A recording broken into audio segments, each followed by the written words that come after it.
ISIS barbarity never quits. How 100,000 Christians fled Mosul in one night. A priest who was captured and tortured by Islamist terrorists has today lifted the lid on Islamic State's horrific persecution of Christians. Monday, October 19th, today's date. Father Douglas Bozzi revealed how 100,000 Christians fled the Iraqi city of Mosul. Father Douglas Bozzi revealed how 100,000 Christians fled the Iraqi city of Mosul in one night after the jihadi fanatics embarked on a genocidal campaign of ethnic cleansing, giving a shocking insight into life under ISIS rule. The clergyman told Express.co.uk how the Christian population of Iraq has been decimated from a high of 2 million in 2003 to just 180,000 today. He also revealed how jihadi fighters similarly torture and kill the families of those who speak out against them and regularly use girl sex slaves to pay for basic services including medical care. Mosul's entire population was given a 24-hour ultimatum to either convert to ISIS radical brand of Islam or face beheading when the terror group captured the city in June of last year. Ancient Christian Tahira Church, the Immaculate in Mosul. As a result of 100,000 penniless Christians fled in just one night, leaving behind their homes and possessions to be looted by jihadi fighters. Those who stayed behind had to pay a jizya, an Islamic tax levied on non-believers, amounting to an astronomical 5,200 lira, I believe, which is more than the yearly salary of the average Iraqi. Those who could not afford the levy were executed. Father Bozzi said, before 2003, we were 2 million Christians in Iraq. Now we are maybe 180,000. At least 1,800 Christians have been killed since 2003 in Iraq. That's why the people are afraid. Overnight, 100,000 people escaped from Mosul and escaped from ISIS. When they arrived and took over Mosul, they told the people, we have 3 conditions according to Sharia. Number 1 was convert. The second was to pay jizya, Islamic taxes, and they asked for each person to pay $4,000, $8,000 US dollars. Third, they said, you have to leave or you will be beheaded. He revealed how 5,000 Christian families have fled Iraq in the last year alone, and said the few who survived under ISIS rule in Mosul told shocking tales of the depravity of their overlords. In one case, he recalled how a jihadi fighter forced a dentist to accept a girl sex slave as payment for his medical treatment.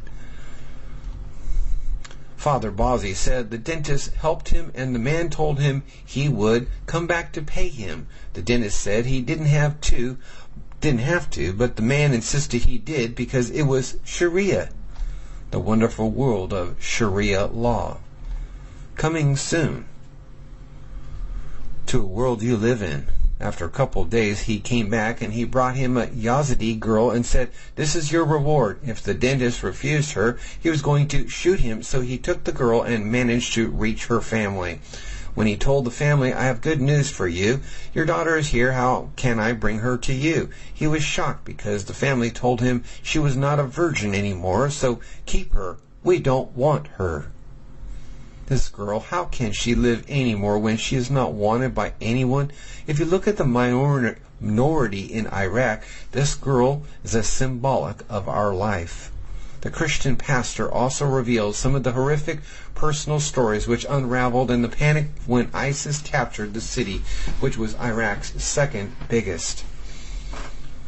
100,000 Christians fled the Iraqi city of Mosul in one night. Pray for these poor people, these Christians and Christian brothers and sisters. He said there was one lady who went to the mosque to negotiate with ISIS. She said, I went there and told them I have my mom. She's old, and another member of the family was handicapped. She said, we can't leave, so can you look to us as a mercy? And they told her there are no exceptions to anyone. The law is over all. This is Sharia. Father Bozzi also revealed how Muslims quickly turned against the Christian neighbors they have lived for after ISIS swept to power. He revealed one shocking instance in which one man told his Christian neighbor of 30 years that he would kill him if he did not leave town immediately because he wanted his house. He said the Muslim guy, he went to the Christian's door and knocked and said, "Did you hear about the decree? The announcement is to leave in 24 hours by Allah's name, and if I see you here tomorrow, I'm going to kill you because I have the right to take your home." Another woman called Ranak had to leave her father behind in an ISIS-controlled town near Mosul and has not heard from him since. However, he said that many Christians were terrified of speaking out about the genocide being committed by ISIS because they fear the jihadis will seek revenge on the friends and family they had to leave behind. He said anyone who says anything outside the other members of their family inside Iraq will pay for it. An Iraqi security officer stands guard outside the Church of the Virgin Mary in Mosul in 2012. "My people, they are going to leave sooner or later. I'm in love with my country, with my church. I'm proud I'm Iraqi, but Iraq isn't proud because we're part of it, and if it's a shame. There's no life left behind for us now." He said Mosul is run by two rival gangs of ISIS fighters, one group from Iraq and another from Chechnya in Russia. The priest also said there are around 600 Britons in the region fighting for the jihadis. Father Bozzi was speaking to Express.co.uk during a visit to Britain to highlight the plight of Christians in the Middle East. The priest, who belongs to the Chaldean branch of Christianity, was captured and tortured by Al-Qaeda whilst walking home from a mass in Iraq in 2006.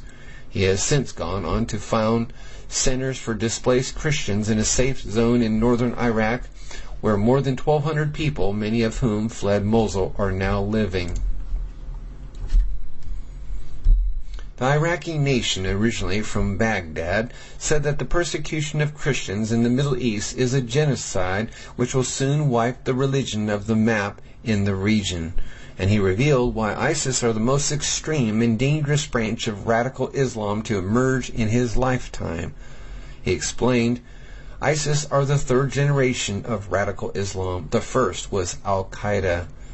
If Al-Qaeda saw an American soldier and he was distributing candy to the kids, the Al-Qaeda sniper is forbidden to shoot him because the kids might get hurt. Former Al-Qaeda leader Musab al-Zarqawi was the second generation. He said, "Don't worry, shoot him, and if you're going to kill the kids, don't worry about them because those kids are going to be angels in heaven." The third generation is ISIS. They said, "Kill the Muslims, not just the infidels." They started with killing the Muslims that aren't according to Sharia, so imagine how they look at us.